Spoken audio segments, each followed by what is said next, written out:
નમસ્કાર રામ રામ મિત્રો, આજે આપણે વાતચીત કરવાના છીએ કે ગોંડલ પોલીસના રિપોર્ટની ધજિયા ઉડાવતો FSL રિપોર્ટ આવી ચૂક્યો છે। આ રિપોર્ટ એવું કહે છે કે રાજકુમાર જાટની અકસ્માતમાં નહીં પરંતુ હત્યા થઈ હોય એવી શંકા ઉપજાવે છે।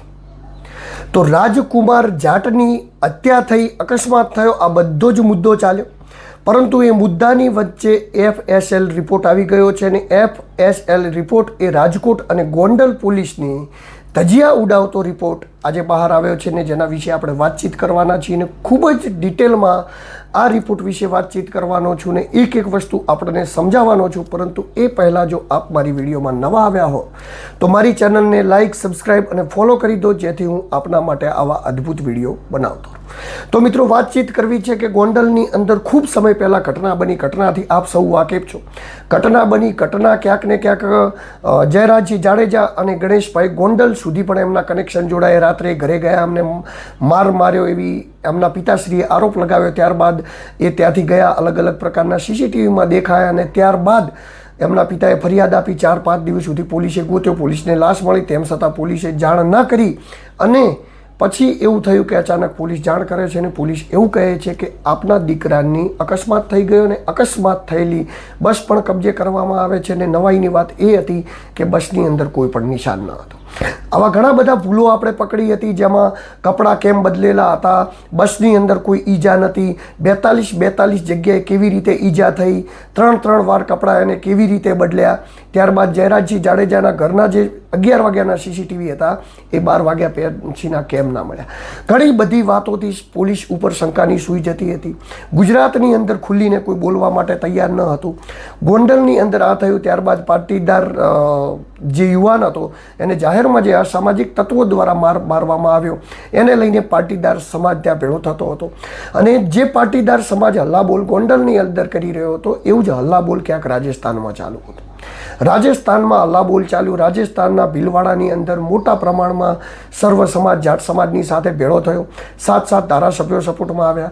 ત્યારબાદ ત્યાંના સાંસદ હનુમાન બેનીવાલે પણ આ વિષય ઉપર મીડિયાની અંદર આવીને રજૂઆત કરીને કીધું કે હું સાંસદમાં રજૂઆત કરીશ, પરંતુ હનુમાન બેનીવાલ ત્યાં રજૂઆત કરે એ પહેલાં ઉમેદરામ બેનીવાલે રજૂઆત કરી દીધી, જે બાડમેરથી કોંગ્રેસના ધારાસભ્ય છે। ત્યારબાદ રમણલાલ જાટ એવો પણ અહીંયા આવ્યા, જે પૂર્વ કેબિનેટ મંત્રી હતા। એ અહીંયા આવ્યા, ભૂપેન્દ્રભાઈને મળ્યા અને એમને કીધું કે આ વિષયની અંદર યોગ્ય તપાસ થવી જોઈએ। આ બધાની જ વચ્ચે FSL રિપોર્ટ આવ્યો અને FSL રિપોર્ટે એવો ધડાકો કર્યો કે ક્યાંક ને ક્યાંક પગ નીચેથી જમીન ખર્ચી જશે એવું એના અંદર ખુલાસા કરવામાં આવે છે। શું છે ખુલાસા, એના વિશે પણ વાતચીત કરીશું, પરંતુ આ કેસ ક્યાં પહોંચ્યો છે ને શું છે એ કરીશું। ત્યારબાદ રાજસ્થાનના અલગ અલગ પત્રકારો, વકીલોને બધા જ ત્યાં પ્રદર્શન કરી રહ્યા હતા। સમગ્ર રાજસ્થાન પ્રદર્શન કરી રહ્યું હતું। વાતચીત એવી હતી કે ત્યાંથી લોકો ચડાઈ કરીને કદાચ ગુજરાત પણ આવી શકે છે। ગુજરાત આવી શકે છે, એના વચ્ચે આ એક સનસનીખેજ ખેજ ખુલાસો થયો છે।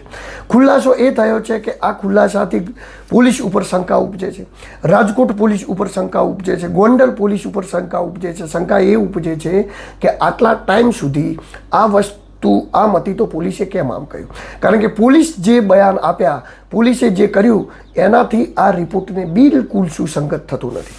પોલીસે શું બયાન આપ્યા એને વિશેનું આપણા કાન ઇન્ડિવિજ્યુઅલ રેકોર્ડિંગ પણ છે અને એ રેકોર્ડિંગ પણ હું તમને સંભળાવીશ અને એ પણ બતાવીશ। તો પોલીસે જે બયાન આપ્યા એ બયાન થોડા આપણે જાણી લઈએ। ફૂટેજ જે છે મેં તમામ આપની સાથે શેર કર્યા છે મીડિયાના ગ્રુપ્સ ઉપર। અમે એકદમ ટ્રાન્સપેરન્સી સાથે તપાસ કરી રહ્યા છીએ। જે ફૂટેજ છે એ પબ્લિક સ્પેસમાં ઉપલબ્ધ છે, તમામ ગ્રુપ્સમાં શેર કરવામાં આવી છે। આ જે વ્યક્તિ છે પોતે ચાલીને જાય છે, હાથમાં પાણીની બોટલ હોય છે અને આરામથી ચાલીને જાય છે અને કોઈ ચાલી નહીં શકતા હોય તો વ્યક્તિ ગોંડલથી ચાલીને રાજકોટ કુવાવડા પોલીસ સ્ટેશનની હદ સુધી પહોંચી શકતો નથી।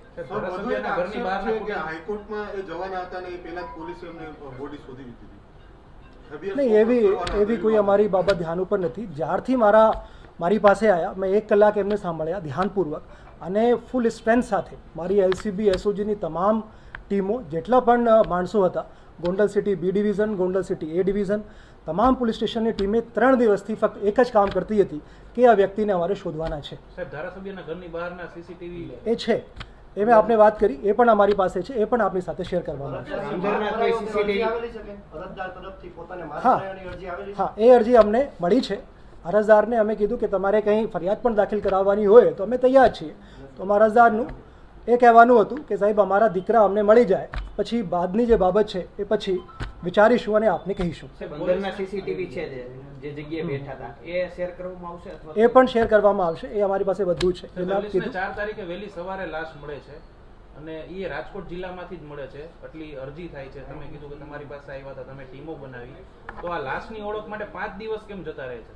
એ રાજકોટ સિટીની હદમાં, કુવાડવા પોલીસ સ્ટેશનની હદમાં એ ત્યાં આ ડેડ બોડી મળી હતી અને ત્યાંના જે લોકો છે પોતાની જે પણ આ લોકોની કાર્ય કરવાની પદ્ધતિ છે એના અનુસાર પોસ્ટમોર્ટમ કરાવીને અને લાશની ઓળખ માટે એ લોકો જાહેરાત આપી હતી. બંગલાની અંદર કેટલા જણા હતા અને કેના ત્યાં સિક્યોરિટી ગાર્ડ હતા, લગભગ 7 થી 8 જેટલા માણસો જે છે એ વિડીયો ફૂટેજમાં. હા, એની પૂછપરછ કરી છે. જે મેં આપને કીધું એ એમની પૂછપરછ અને જે વિડીયો ફૂટેજ અમને મળી છે એના આધારે જ આપને આ જણાવવામાં આવ્યું છે કે સીધા પોતે જ કોઈના કહ્યા વગર એમના ઘરમાં એવું લાગે છે એક વખત તો કે જબરદસ્તી પ્રવેશ કરી રહ્યા હોય અને પછી બેસીને ત્યાં વાતચીત થાય છે અને સામાન્ય ત્યાં બોલાચાલી થાય છે. તો મિત્રો સાંભળ્યું પોલીસ જે કહી રહી છે. પોલીસ કહી રહી છે કે આ રાજકુમાર જાટે નીકળી ગયો હતો, ઘરે નહોતો, એનો અકસ્માત થયો હતો અને જે નીકળી ગયો હતો અને એનો અકસ્માત થયો હતો એ વાતચીત કરી રહી છે અને અકસ્માતમાં એનું મોત થયું છે, આવો પોલીસે રિપોર્ટ કર્યો હતો. હવે પોલીસના આ રિપોર્ટ સાથે ગાંધીનગરની ફોરેન્સિક લેબ જેમને FSL રિપોર્ટ કર્યો એ બિલકુલ સુસંગત થતો નથી અને ત્યાં જ શંકા જાય છે કે અકસ્માત નહીં શું હત્યા હોઈ શકે છે. એ રિપોર્ટમાં એવો શું ખુલાસો થયો એ વાતચીત કરવાના છીએ, પરંતુ એ પહેલાં ગુજરાતના એક પ્રતિષ્ઠિત અખબારે એક લેખ છાપ્યો, જે લેખ આપણે મારી સ્ક્રીન ઉપર શેર થઈ રહ્યો છે. આ લેખ તમે જોઈ લો અને આ લેખની અંદર સ્પષ્ટપણે કહેવામાં આવ્યું છે કે કઈ કઈ જગ્યાએ ઈજાઓ હતી, શું શું ઈજાઓ કરવામાં આવી હતી ને શું થયું હતું. આ લેખ પ્રસારિત થયો. આ લેખની અંદર સ્પષ્ટપણે કહેવામાં આવ્યું છે કે રાજકુમારને શરીર ઉપર 42 ઘા વાગેલા છે. 42 ઘાની અંદરથી 22 ઘા એવા છે કે જૂના વાગેલા છે અને 20 ઘા એવા છે કે જે નવા વાગેલા છે. આનું ફોરેન્સિક નિષ્ણાતો તપાસ કરતા એવું કહે છે કે જે તાજો ઘા વાગ્યો હોય છે એ ઘાનો રંગ એટલે કે લાલ રંગનો હોય છે. કોઈ પણ તમને તાજો ઘા વાગે તો એ ઘાનું નિશાન અને એનો રંગ લાલ રંગનો હોય છે. ત્યારબાદ 12 કલાક, 15 કલાક, 20 કલાક કોઈ ઘાને લાગ્યાને થઈ ગયા હોય તો એ ઘાનો રંગ ઘેરો બની જાય છે, એટલે કે ઘેરો કથ્થાઈ રંગ એનો બની જાય છે. તો 22 ઘા જે રાજકુમાર જાટના શરીર ઉપર હતા એ ઘા ઘેરા રંગના હતા, એટલે કે ઘેરા કથ્થાઈ રંગના હતા અને જે 20 ઘા હતા એ લાલ રંગના હતા. એટલે કે રાજકુમારને 2 વાર મારવામાં આવ્યો, 2 વાર એના જોડે ટીકાટોળી કરવામાં આવી, અથવા તો એના જોડે 2 વાર અકસ્માત થયો હોય. તો 2 વાર કેવી રીતે અકસ્માત થઈ શકે? એક વાર અકસ્માત થયો હોય તો એને હોસ્પિટલ જવું પડે, બીજી વાર અકસ્માત કેવી રીતે થઈ શકે? પરંતુ રાજકુમાર જાટ જ્યારે આશ્રમની બહાર નીકળ્યો ત્યારે એના જોડે કોઈક ને કોઈક ઘટના ઘટી હોય એવી શંકા ઉપજી રહી છે. અને ઘટના શું ઘટી એ તો એના વિશે તો પોલીસે તપાસ કરી જ નથી. પરંતુ જ્યારે રાજકુમાર જાટને જ્યારે અકસ્માત થયો અને એમ્બ્યુલન્સ ત્યાં લેવા માટે આવી, એટલે કે એની ડેડ બોડી લેવા માટે આવી, ત્યારે ત્યાં શંકાસ્પદ રીતે 2 XUV ગાડી અને 1 બાઇકવાળા લોકો હતા. એ કોણ હતા એ પણ શંકા ઉપજાવે છે. પરંતુ આ વિષયની અંદર કોઈ તપાસ જ ન થઈ. રાજકુમાર જાટના પિતાને ડરાવી દેવામાં આવ્યા, એટલે કે રતનલાલ જાટને એવું કહેવામાં આવ્યું કે તમારો છોકરો આમ હતો, તમારો છોકરો આ રસ્તે હતો, તમારો છોકરો આ હતો, અને પોલીસને જે તપાસ કરવાની તે વિષયની અંદર પોલીસે તપાસ કરી નહીં. એટલે કે કાંઈક તો એવું છે જ કે જે પોલીસ ઉપર લઈ જઈને શંકાની સૂઈ અટકાવે છે. કારણ કે જે FSL રિપોર્ટ આવ્યો એ રિપોર્ટ સ્પષ્ટપણે પોલીસના બયાન, પોલીસના રિપોર્ટથી બિલકુલ મેળ ખાતો નથી. પરંતુ આ જે થયું, આ જે લાગ્યું, ત્યારબાદ વાતચીત કરીએ કે એના FSL રિપોર્ટમાં એવા શું ખુલાસા હતા. જે ઈજાઓ થઈ હતી 42 ઈજાઓ હતી. મેં તમને વાતચીત કરી જેની અંદર 22 ઈજાઓ એ કથ્થાઈ ઘેરા રંગની હતી, 20 ઈજાઓ લાલ રંગની હતી. ત્યારબાદ વાતચીત કરીએ તો 4 સેન્ટીમીટરના ઊંડા ઘા મારેલા હતા. 4 સેમી ઊંડા ઘા એટલે લગભગ આટલો ઊંડો ઘા થાય. 4 સેમી ઊંડો ઘા, ઘણા બધા ઘા હતા. તો એ ઘા કેવી રીતે લાગ્યા એને? કારણ કે જે ઘા લાગ્યા હશે કોઈ હથિયાર વડે, કોઈ તીક્ષ્ણ હથિયાર વચ્ચે જ વડે જ ઊંડો ઘા થઈ શકે. અકસ્માત થાય તો એક જગ્યાએ ઊંડો ઘા થાય, 2 જગ્યાએ ઊંડો ઘા થાય, 10 જગ્યાએ, 20 જગ્યાએ કેવી રીતે ઊંડો ઘા થઈ શકે? તો જે 4 સેન્ટીમીટરના ઘા હતા એ પણ ક્યાંક ને ક્યાંક શંકા જતાવે છે. અને ત્યારબાદ સૌથી આપ ચોંકી જશો, આપણે ક્યારે વિચાર પણ નહીં કર્યો હોય ને આપણે કલ્પના નહીં પણ કરી હોય એવો ખુલાસો એ થયો કે એના ગુદાના ભાગની અંદર એક ઊંડો ઘા મારવામાં આવ્યો હતો અને એ ઊંડો ઘા 7 સેન્ટીમીટરનો હતો. હવે કોઈ પણ અકસ્માત થાય, કેવો પણ અકસ્માત થાય તો ગુદાની ભાગની અંદર તો કેવી રીતે ઘા લાગી શકે? ગુદાનો ભાગ એટલે કે જે જગ્યાએથી આપણે શરીરની અંદર જે ખોરાક લઈએ છીએ, ખોરાકનું વિસર્જન કરીએ છીએ અને ગુદાનો ભાગ કહેવાય છે. એ જગ્યાએ કેટલી બેરહેમીથી એની હત્યા થઈ છે કે 7 સેન્ટીમીટર ઊંડો ઘા એને મારવામાં આવ્યો છે. એ પણ FLS રિપોર્ટની અંદર ખુલાસો થઈ ગયો છે. ને આ બધો જ જે ખુલાસો થયો આને લઈને ક્યાંક ને ક્યાંક હવે ચર્ચા ચાલી છે કે રાજકોટ પોલીસ અને ગોંડલ પોલીસ એ શંકાની સૂઈ ઉપર છે. જે ત્યાંના SP સાહેબ, જે ત્યાંના PI સાહેબ જે પણ બયાનો આપી રહ્યા હતા એ બયાનો સાથે આ રિપોર્ટ બિલકુલ સુસંગત નથી થતો. અને આપણે એમને વાતચીત નથી કરતા. એ રિપોર્ટ પણ હું તમને મારી સ્ક્રીન ઉપર બતાવું છું. જે આ રિપોર્ટ આપ જોઈ રહ્યા છો, સ્પષ્ટપણે આપ રિપોર્ટને નહીં જોઈ શકો કારણ કે જે રિપોર્ટ આજે જાહેર થયો છે, રિપોર્ટમાં આ બધી ખાસિયતો બહાર આવી છે. હવે આ રિપોર્ટને લઈ અને રાજકુમાર જાટના પિતા એટલે રતનલાલ જાટ એ હાઈકોર્ટ જવાની તૈયારી કરી રહ્યા છે. હાઈકોર્ટ એ જવાના છે. હવે રાજસ્થાનની અંદર કદાચ આ રિપોર્ટ આવ્યા પછી આ આંદોલન ઉગ્ર બને, વધારે તેજ બને તો એમાં કોઈ નવાઈ નથી. કારણ કે અત્યાર સુધી જે રાજસ્થાનના લોકો આંદોલન કરી રહ્યા હતા એ ક્યાંક ને ક્યાંક શંકાની સૂઈ ઉપર હતું. શંકાની સૂઈ ઉપર એટલા માટે હતું કે એ લોકો જે આંદોલન કરી રહ્યા હતા એ આંદોલનથી એવું લાગતું હતું કે કદાચ ચલો ત્યાંના નેતાઓ છે, ત્યાંના લોકો છે તો કદાચ તે પોતાના ફાયદા માટે કરીને આ આંદોલનને વેગ આપી રહ્યા છે. પરંતુ એવું ન બન્યું. જ્યારે રાજકુમારની અકસ્માત નહીં હત્યા થઈ હોય એવું FSL રિપોર્ટ સ્પષ્ટપણે કહી રહ્યો હોય તો પછી આ મામલાની યોગ્ય તપાસ થવી ખૂબ જ જરૂરી છે. આ મામલે ગુજરાત ભૂપેન્દ્રસિંહને ઘણા બધા રાજસ્થાનના મોટા મોટા નેતાઓ મળ્યા, સંસદમાં પણ રજૂઆત થઈ, દિલ્હી સુધી રજૂઆત થઈ, પરંતુ આ મામલે હજી સુધી કોઈ નિવાડો આવ્યો નહોતો. ત્યાં જ ગાંધીનગરથી ફોરેન્સિકનો જે રિપોર્ટ આવ્યો એને સમગ્ર ગુજરાત અને ચોંકાવી દીધા અને ગોંડલ પોલીસ અને રાજકોટ પોલીસ ઉપર શંકાની સૂઈ લાવીને ઊભી કરી દીધી. પોલીસ જે જગ્યાએ અસામાજિક તત્વોને ડામવાના છે, જે જગ્યાએ અસામાજિક તત્વોનું કામકાજ કરવાનું છે એ જગ્યાએ અસામાજિક તત્વોનું કામ કરી શકતી નથી.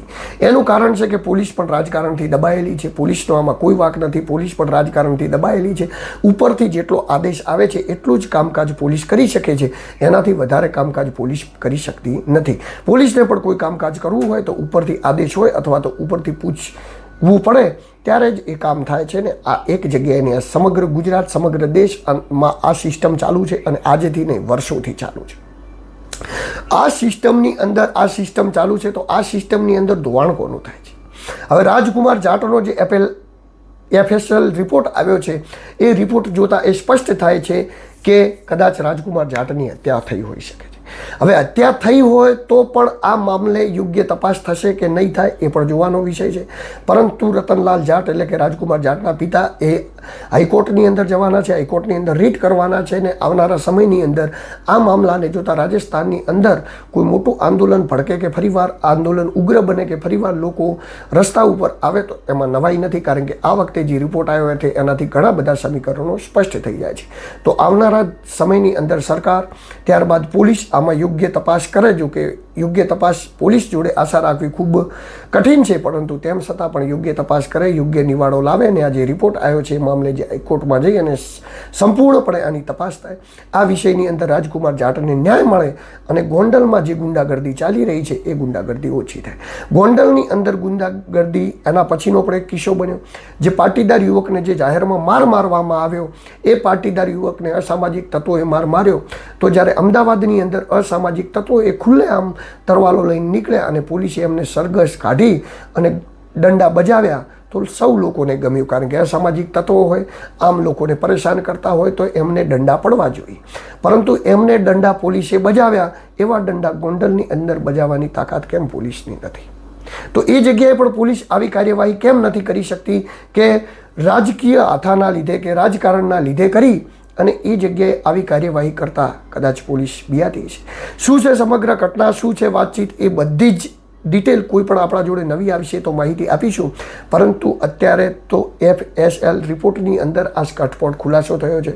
આ ખુલાસાથી સ્પષ્ટ થાય છે કે રાજકુમાર જાટનું મોત એ અકસ્માતમાં નહીં, હત્યા થઈ એવી શંકા ઉપજાવે છે અને આ શંકાના આધારે આમાં સંપૂર્ણપણે તપાસ થાય અને યોગ્ય તપાસ જો પોલીસ ન કરી શકે તો આની તપાસ એ CBIને તપાસ આપવામાં આવે અને CBI એની યોગ્ય તપાસ કરી અને રાજસ્થાનના એ પરિવારને ન્યાય આપે. એના સાથે નમસ્કાર, રામ રામ. હું દિલુ ચૌધરી. જો તમને મારા આવા વિડીયો ગમતા હોય, ક્રાઇમ વિડીયો, પોલિટિક્સ વિડીયો, તો હું આપણા માટે અવનવા વિડીયો બનાવતો રહીશ. મારી ચેનલ સાથે જોડાયેલા રહેજો, મને સપોર્ટ કરતા રહેજો, મને લાઇક કરતા રહેજો, મને સબસ્ક્રાઇબ કરતા રહેજો અને મારા વિડીયોને જોતા રહેજો, જેથી હું આપણા માટે આવા અદ્ભુત વિડીયો બનાવતો રહું. નમસ્કાર, રામ રામ.